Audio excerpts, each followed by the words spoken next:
Welcome to the WedPro podcast, the podcast for WedPros no matter their stage. Hello and welcome back to the WedPro podcast. I am recording this episode today while suffering quite badly with hay fever, and also I am in what can only be described as the shed office, or as nicely termed by my children, the shoffice. Today I've got cleaners in the house, so I wanted to come somewhere nice and quiet, but I'm not sure what the acoustics are going to be like today because it is like an office building, but it does have a lot of wood in here, so I'm hoping that the sound isn't too bad. But yeah, as I said, recording with a little bit of hay fever as well, and I am at the point where I'm willing to take advice from absolutely anyone on that. So if you found something that works for hay fever, and I mean properly works, feel free to drop me a message on Instagram at wedding_business_hub or at WedPro CEO. I am all ears. And also, to add to the drama, the UK is in a mad heat wave at the minute, and I am once again wondering why we all pretend that this is fine when none of our houses are built for it. I desperately want some air conditioning in my house. And you know, I am definitely sat here feeling jealous of all the people in other countries living with aircon like it is normal, because I don't care what you say, like, fans do not work.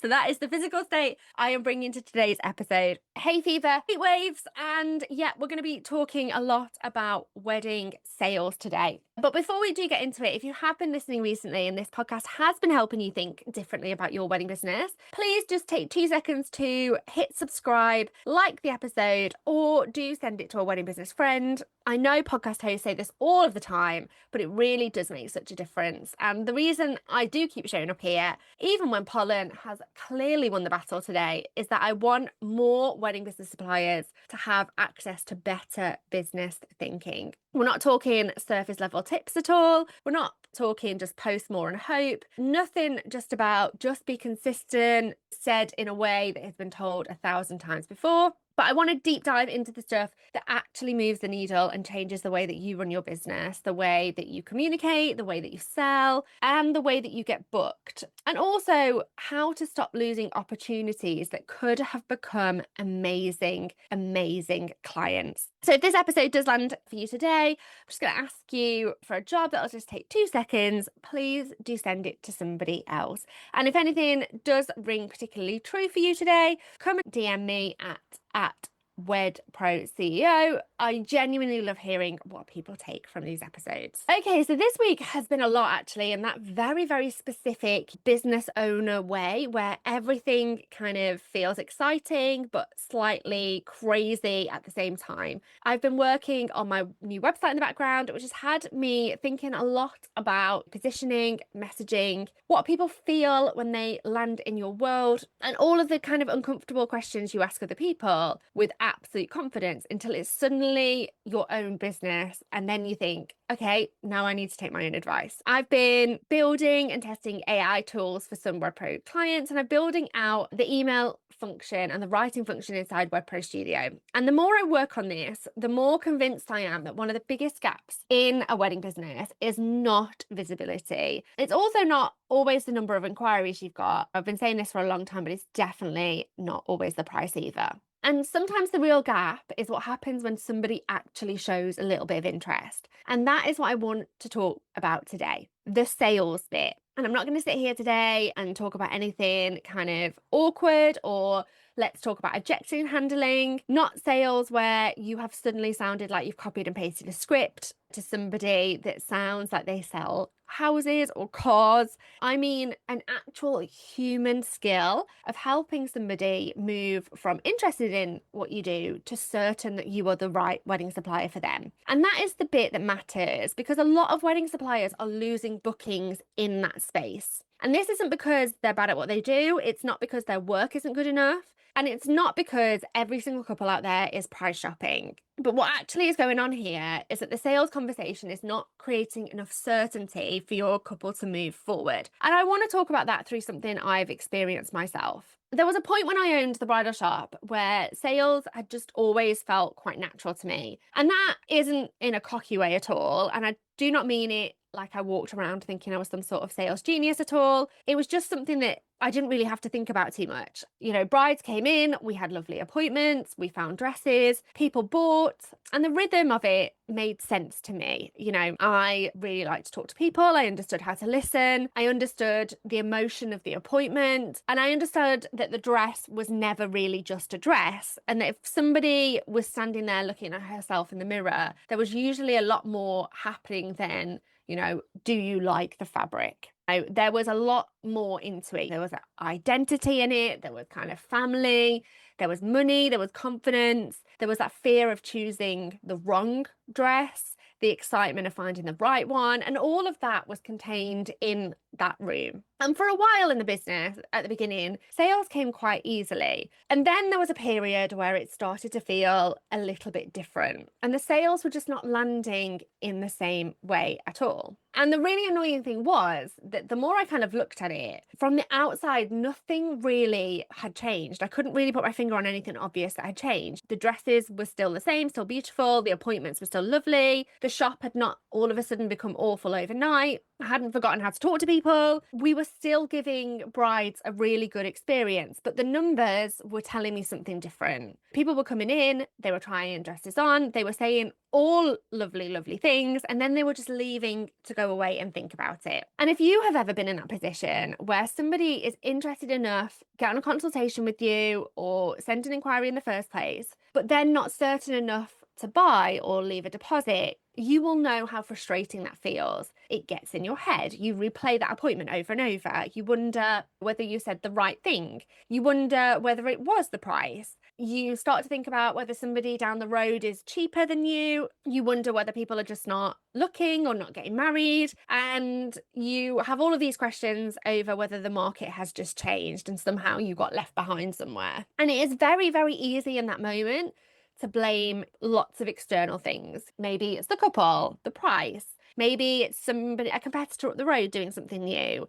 Is it the economy? Is it the fact that people just don't buy like they used to? Or, and our brain does this thing where you literally think of anything that gives you a quick explanation. And I definitely had moments where I wanted to do that. Of course I did. It is not fun to sit and look at the bit that you might need to improve. But eventually, because I had a team of staff who were kind of looking to me to train them in sales, and also we couldn't keep going the way that we were going, I had to look at it differently. If the dresses were still good, the appointments were still happening, and people were still interested enough to come in, then the gap wasn't about the product. Maybe the gap wasn't even anything to do with the appointment itself. And that got me starting to look at maybe it was a sales skill. And I'm not talking about this in kind of a pushy way at all. It's not a how do I force somebody to buy? I just mean looking at the skill of helping somebody to feel certain enough to make a decision. And that really was the turning point for me. I realized that being nice in an appointment was not the same as leading the appointment. And answering questions in a consultation was not the same as guiding that decision. And showing the product was not the same as helping somebody understand why that product was the right choice for them. And that lesson really has stayed with me ever since, because I see the same thing now with wedding suppliers and inquiries. A couple inquires, the supplier replies, they might send the brochure or they answer the question. They say, yes, we're available. And they do all of the right things on the surface. And then either straight away or sometimes not straight away, the couple goes quiet. And the supplier kind of thinks, oh, okay, well, they must have gone with somebody else, or they must have gone with somebody cheaper. And sometimes they have, but not always. Sometimes the issue will be that the couple cannot afford you. But sometimes the issue is that conversation never helped them to feel certain enough to choose you in the first place. And that is the kind of idea I want you to sit with today. Sales is a skill. It's not a personality type. It's not something that you were born with. And I think so many wedding suppliers believe that they are naturally good at sales or they are not good at sales. And I think they think that some people are just confident, some people are just better at talking about money, some people are just naturally persuasive in the way that they are. And if you are not that person, I can absolutely understand why sales always feels awkward. But I do not agree with that at all. Yes, some people may naturally be more comfortable in the conversation. Some people will naturally feel that they are more able to be confident with a lead. Some people might have fewer wobbles when it comes to somebody questioning the price, right? But sales is a skill, and like any skill, it is something that you're able to learn. You can learn to hear what a couple is really saying when they ask a question, because it's not always that question that you think it is. You can learn to stop taking every silence personally, and you can learn how to talk about value without sounding like you're trying to convince anybody. And you're able to learn the skill of guiding somebody towards a decision without feeling like you're pushing them into something that they don't want to do. And I think once you start to look at it like this way, and you start to look at it like a skill, sales start to feel very different. It stops feeling like you're trying to get something from somebody, and it starts just feeling like you're trying to help the right person feel clear enough to choose what's right for them. And that's the version of sales that I really, really care about. When a couple sends an inquiry to you, it is really, really tempting for you to treat it as a simple admin task, right? They ask you for prices, so you send prices. They ask you for a brochure, so you send the brochure. They might ask you if you're available, so you say yes or no. And on the surface, of course, that makes absolute sense. I'm not telling you here to withhold information or make couples work hard to get basic details from you. But the point here is that most inquiries are asking the surface question and not that real deeper question. When somebody asks you, can you send packages? They may be asking for packages, but they're also trying to work out whether this feels safe, whether you feel like the right fit for them, whether the price and investment that they make makes sense to them, whether they like you enough to keep talking to you, and whether they can trust you with whatever this part of their day is.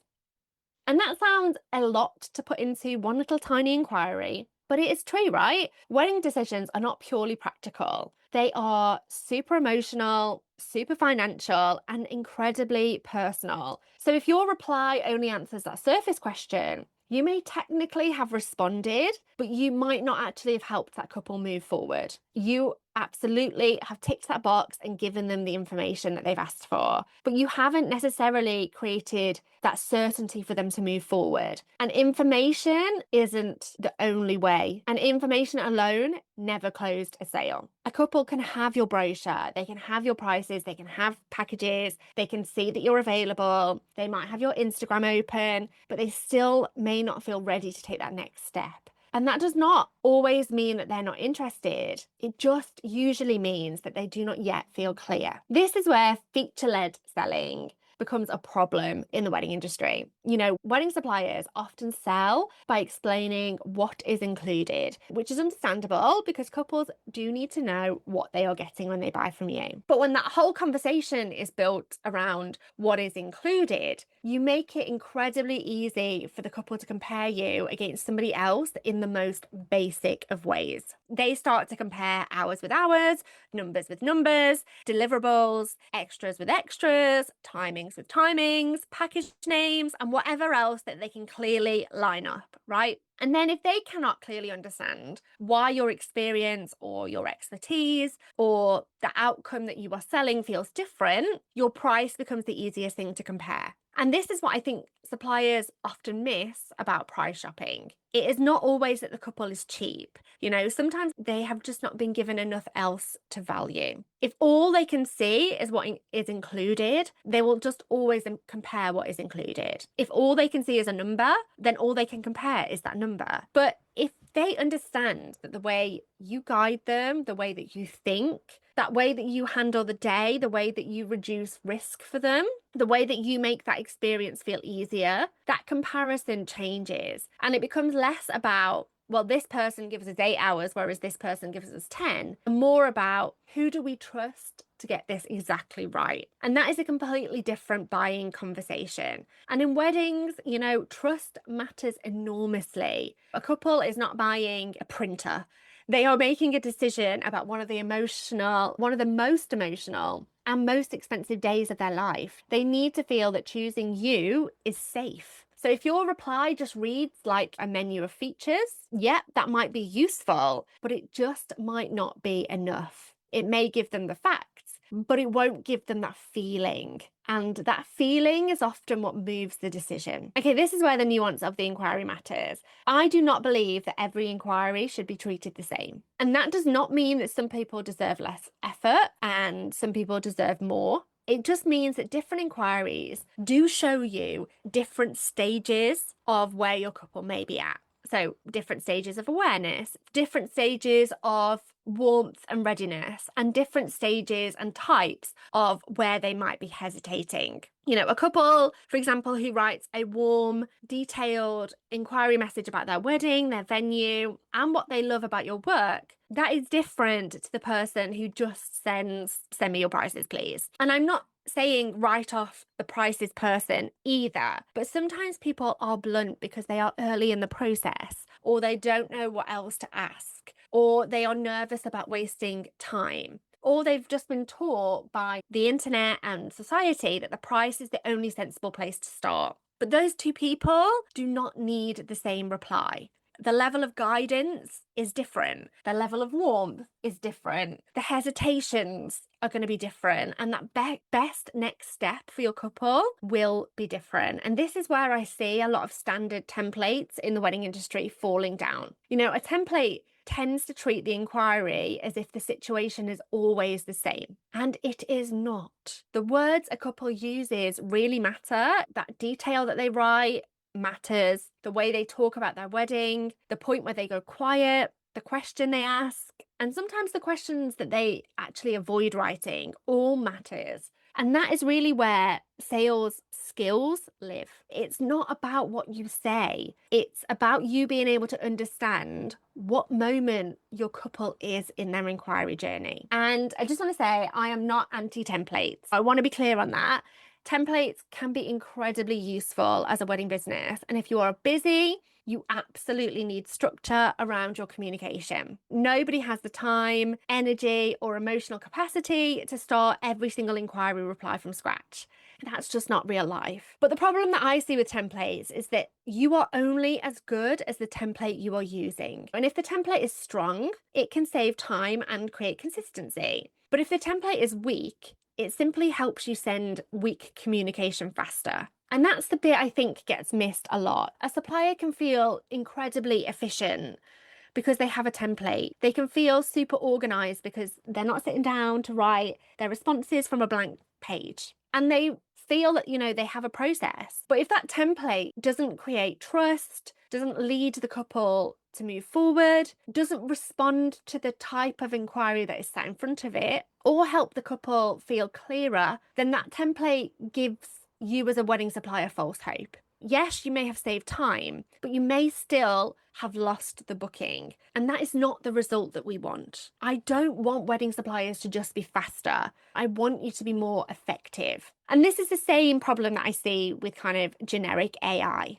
And I do say this as somebody who uses AI in my business. I have lots of different AI subscriptions for different things. I use different tools for different things. I am very pro AI and not anti-AI in any way. I'm literally building lots and lots of tools. So clearly, I do think it can be amazing. But here's the difference, right? Generic AI is only as useful as the instructions that you are giving it. So here's an example. If you ask it to write a polite reply, it will probably write a polite reply. If you ask it to sound more professional, there is a decent chance it will polish your message. If you ask it to write a follow-up, it will write a follow-up. But what if you have asked it for the wrong thing? What if the issue was never that your reply needed to sound nicer? What if the issue is that you have not understood what the couple needs to feel before they can move? And that's the part that people do not always see. You know, you don't know what you don't know. And if you think your inquiry is only about price, you will ask for a price reply. If you think your problem is ghosting, you will ask for a follow-up. You know, if you think your problem is professionalism,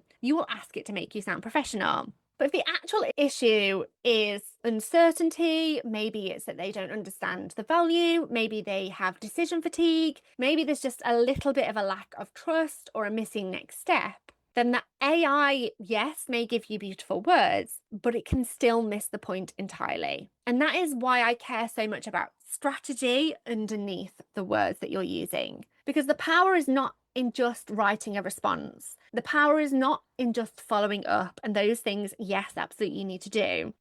And the difference comes in understanding what that response needs to do. And this is exactly why WedPro Sales exists inside WedPro Studio. So WedPro Studio is the wedding business support system that I have built for suppliers who want better support across the parts of the business that actually create bookings and keep that business moving. Content, inquiries, sales, follow-up, client experience. And WedPro Sales is the part built specifically around this sales gap. It is not another folder of templates. It also isn't generic AI with a wedding label slapped on it. It is not there to make you sound like everybody else. It is literally built for the moment where a couple inquires and you need to understand what kind of reply will actually move that conversation forward. It reads the nuance of the inquiry. It looks at what stage the couple appears to be at. It looks at what they are asking, what they might need to feel, and what kind of reply and response is most likely to help. And then it creates the reply. And that is the difference. It is not just faster communication, it is better supported communication.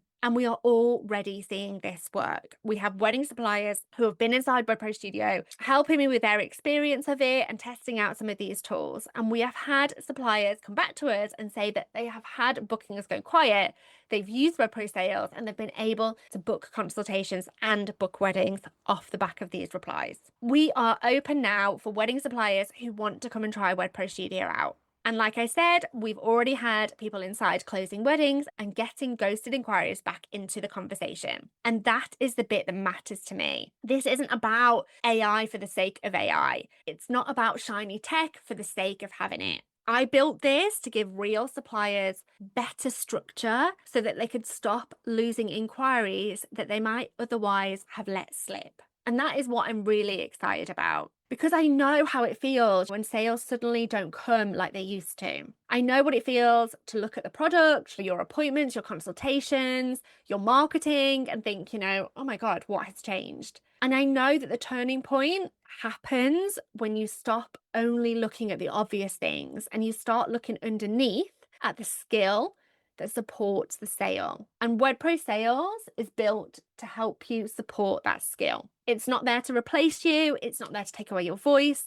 It doesn't make anything in your business less personal at all. It just gives you better thinking in that exact moment where the booking could either move forward or quietly disappear. And let me give you a simple example of what I mean. A couple inquires and they say that they love your work, but they are still looking around and would like prices. A standard reply might send your prices over or a brochure and then say, let me know if you have any questions. A template might make that sound a bit warmer, and generic AI might make it a little bit smoother, a little bit more polished. But here's where what I'm building is different. The strategic question, and the question that you should be looking at every inquiry with as a wedding business owner, is what is really happening in that inquiry? That person is interested, but they haven't decided. They want pricing, but they may also need to understand difference. They may like your work, but they just don't know yet why they should choose you over somebody else. So your reply needs to do something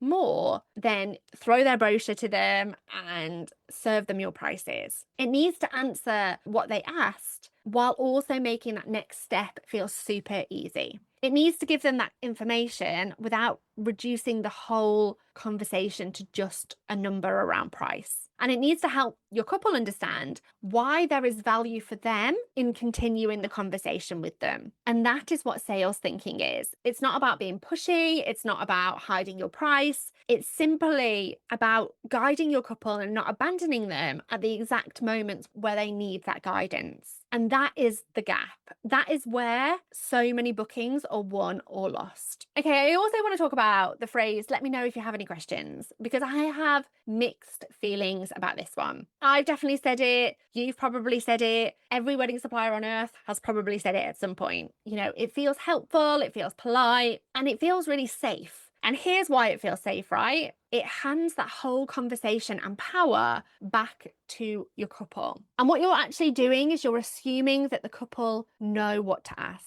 It assumes that they understand the options that you've given them. And it assumes as well that they are confident enough to move forward and keep that conversation moving. And often they don't. A couple can have questions or have thoughts or maybe even just a feeling, but just not know how to phrase that. They can feel unsure, but not want to look difficult or not want to seem pushy or like a bridezilla or a groomzilla. They can be interested, but just feel so overwhelmed. And they can actually be comparing lots of different wedding suppliers, but just actually unsure on what actually should matter and shouldn't matter. So when you end the reply with "let me know if you have any questions," it sounds nice, but it doesn't lead. And a better sales process guides people. It might say, based on what you've told me, this is where I would start. It might invite a call in a way that feels useful rather than feels pressured. It might make one clear next step feel super easy. The point isn't to remove choice from your couple at all.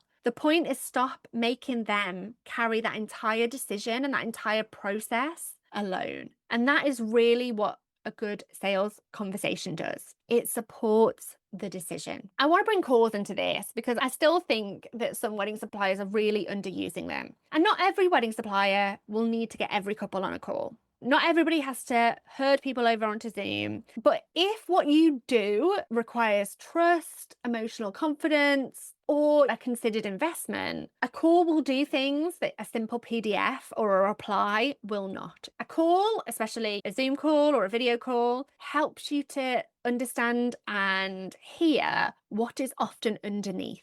You can hear and see hesitation, you can hear excitement, you can spot what couples keep coming back to. You can often tell when the issue is not really the package, but maybe the fear of choosing something wrong. The mistake that we make as wedding suppliers is that we make that call feel like a bit of a sales trap. If the invite is just, do you want to jump on a call? That feels like work to your couple. It can feel vague. It can feel absolutely like the couple is about to get sold to. But if you are able to frame that call in a way to make the decision easier, it lands different. A call should feel like a natural next step, not a sales trap. And people avoid calls when they think they are about to be pressured, but they say yes to calls when they can absolutely see the value and that they are going to leave clearer. And that is the difference. And the deeper issue in all of this is that wedding suppliers are often trying to sell from guesswork, right? You are quite often guessing what the couple needs. You are guessing what that silence means.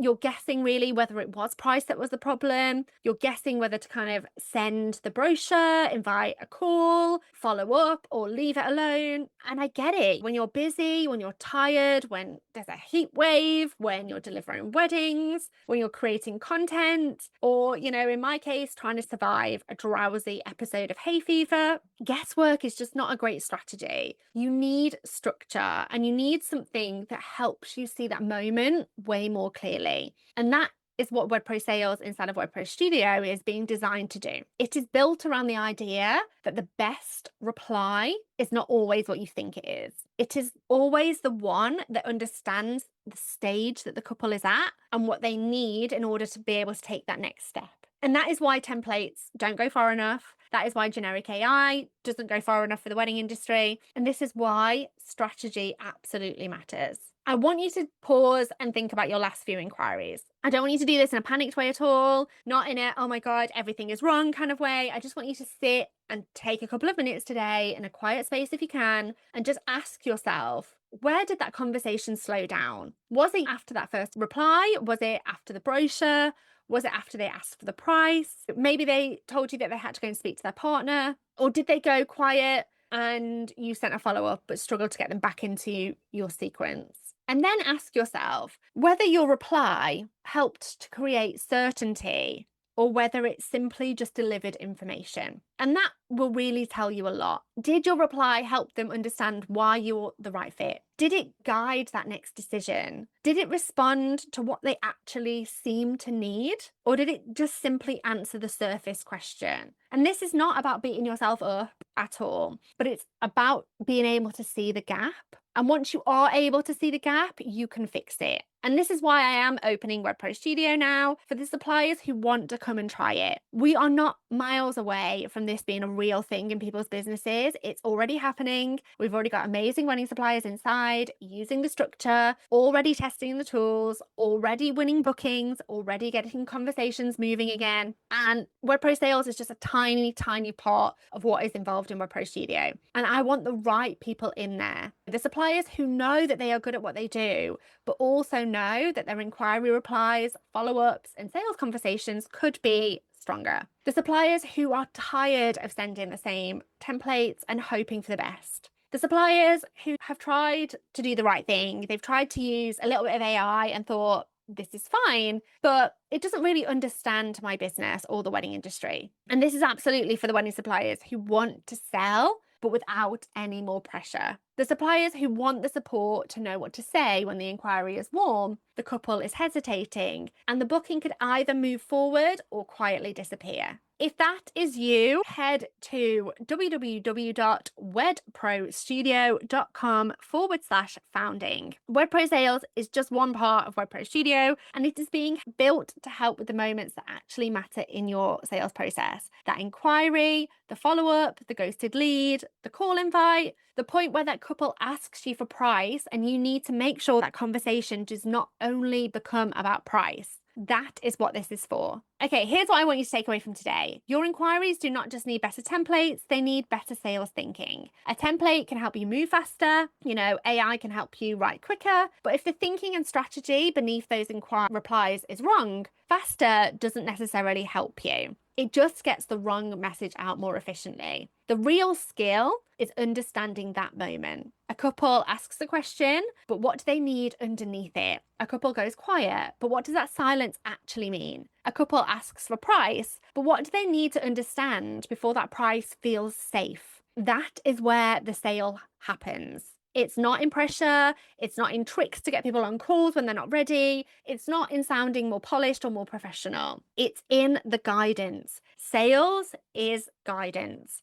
And if more wedding suppliers understood that, they would stop blaming their prices so quickly. They would stop assuming that every ghosted inquiry was dead. They would stop treating every inquiry exactly the same. And they would stop expecting their pricing and their brochure to do all of the work. And they would start leading that conversation with a lot more confidence. And that is where things change. So if this episode has made you think, please do take 2 seconds to just hit that subscribe button, like it, and share it with a wedding supplier friend. Send it to the person who keeps on telling you that, people ask for prices and then they disappear. Send it to that wedding supplier that is brilliant at what they do, but they just don't yet have that sales structure to match the quality of their work. And if you want to try WedPro Studio, go to www.wedprostudio.com/founding. We'll get the link in the show notes as well. I am building this for wedding suppliers who want smarter content, stronger inquiry replies, better sales conversations, better follow-up, and a business supported by real wedding industry strategy and not guesswork. And if you have a hay fever remedy that is genuinely life-changing, I am not joking, DM me that as well. That might be just as urgent. I will see you next time.